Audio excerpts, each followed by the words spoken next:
You do not lie, you do not fail. What is hard for you to do? It doesn't exist yet. It can never ever exist. You do not lie, you do not fail. What is hard for you to do? It doesn't exist. It can never ever exist. According to your knowledge and your will for me, what you say you have done, I just need to align. Bonjour, shalom à tous. Je suis le pasteur David Melindou et ce matin, je suis heureux de pouvoir faire cette vidéo afin que le plus grand nombre parmi nous soit béni ce matin. C'est une grâce ce matin, c'est une bénédiction ce matin que de pouvoir encore avoir part au souffle de vie. Au-delà de tout ce qui se passe autour de nous, nous savons que nous sommes tous cachés en Jésus-Christ et ce qui est dans la main de Dieu, personne ne peut le ravir. La Bible déclare dans Éphésiens chapitre 2 verset 8 que c'est par grâce que nous sommes sauvés, par le moyen de la foi. Et cela ne vient pas de nous, mais c'est le don de Dieu. Voyez-vous, la grâce, qu'est-ce que c'est? Si nous devons l'expliquer le plus simplement possible. La grâce, c'est le coup de main de Dieu. Ce coup de main dont tu avais besoin, dont tu as besoin pour arriver à faire ce que tu dois faire. La grâce, c'est cette perche qui t'est tendue alors que là où tu es, tu n'arrives pas à décoller, tu n'arrives pas à faire un pas de plus. Eh bien, Dieu te donne cette perche pour que tu puisses arriver là où tu dois arriver. En fait, la grâce de Dieu, c'est quoi? C'est ce parachute que Dieu te donne lorsque tu dois t'écraser. Alors, cela va amortir le choc pour que tu ne t'écrases pas. En fait, la grâce de Dieu, c'est quoi? La grâce de Dieu, c'est la possibilité qui rend l'impossibilité possible. Et donc, ce matin, je voudrais dire à quelqu'un que la grâce de Dieu est disponible. Parce que nous sommes dans le temps de la grâce. Et c'est un temps où les impossibilités deviennent possibilités. C'est là où si tu devais t'écraser, tu ne dois pas t'écraser. Là où tu devais faiblir, tu ne dois pas faiblir. Là où tu devais t'arrêter, tu ne dois pas t'arrêter. Pourquoi? Parce que la grâce de Dieu est disponible. Voyez-vous, il y a quelques jours encore, je me lamentais, j'étais à l'intérieur de moi frustré, j'étais dépassé et je me disais, Seigneur, donne-moi un mot, donne-moi une parole, donne-moi quelque chose, il faut que je me relève de cette situation. Voyez-vous, il y a des jours où vous criez à Dieu et Dieu ne vous répond pas. Il y a des jours où vous demandez, mais pourquoi vos prières ne sont pas exaucées? Bien aimé, j'ai envie de vous dire quelque chose. Dieu entend vos prières, mais il y a différentes manières dont Dieu répond à une prière. Il y a ceux pour qui Dieu véritablement donne une parole et puis il se relève de cette situation. Mais il y a ceux dont la situation, dont la réponse se trouve dans leur bouche. Alors Dieu te dit simplement, lève-toi et va prêcher l'évangile. Lève-toi et va encourager quelqu'un. Lève-toi et va soutenir quelqu'un. Lève-toi et va consoler quelqu'un. Et tu as dit, mais Seigneur, comment se fait-il que moi j'ai besoin d'être consolé, j'ai besoin d'être encouragé, j'ai besoin d'être boosté?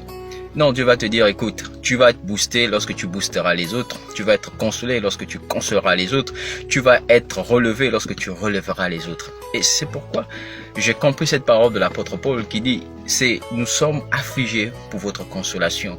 Vous savez, il y a ce mystère aujourd'hui que par la grâce de Dieu, Dieu m'amène à saisir.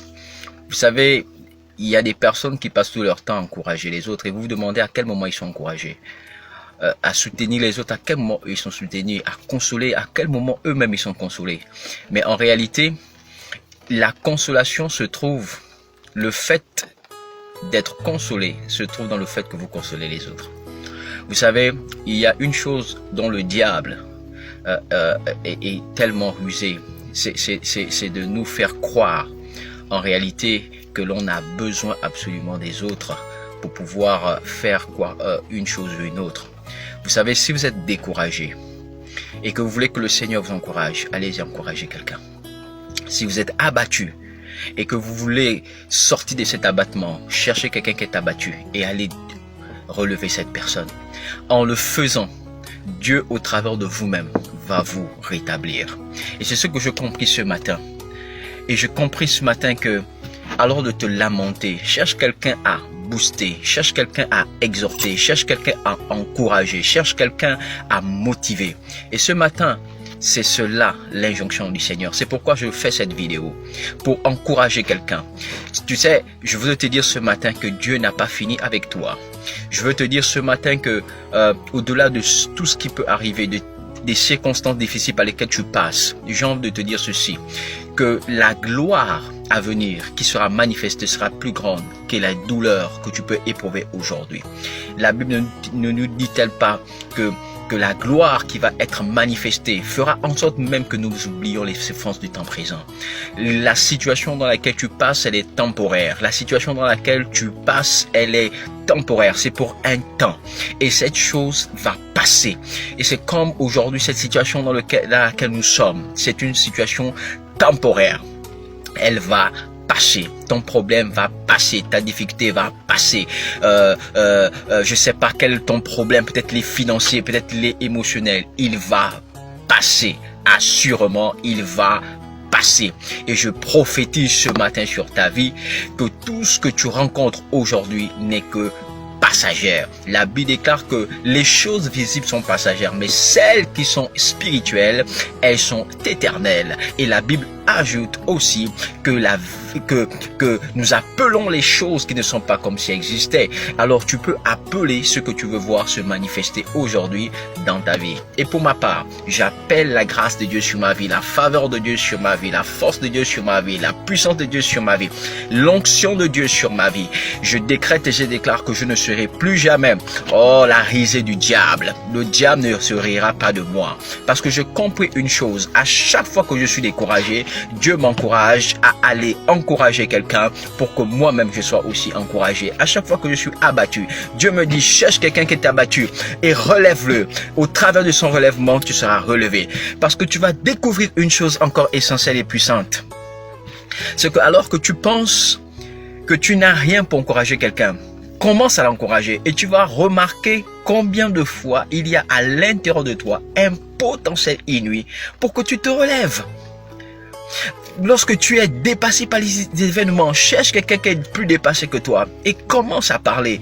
Et tu verras que pendant que tu parles, tu verras et tu réaliseras quel est le potentiel que tu as à l'intérieur de toi qui ne peut pas te permettre de rester dans cette situation. Vous savez, Dieu a fait toute chose par sa parole. Ce matin, je t'invite à utiliser la puissance de la déclaration, la puissance de la confession, pour que tu te relèves de là où tu es. Parce que la parole est en toi. Tu as emmagasiné la parole. Et parce que Christ est la parole est en toi parce que Christ est en toi. Et donc tu peux utiliser ce matin cette parole. Même si les circonstances physiques visibles te disent que c'est pas possible, ouvre ta bouche. Il y a quelque chose en toi. Il y a un potentiel en toi. Il y a une parole en toi qui va certainement changer ta situation. Et c'est ce qui m'est arrivé ce matin. C'est pourquoi je t'exhorte. C'est pourquoi je t'encourage. Lève-toi. Parle à quelqu'un ce matin. Que Dieu te bénisse.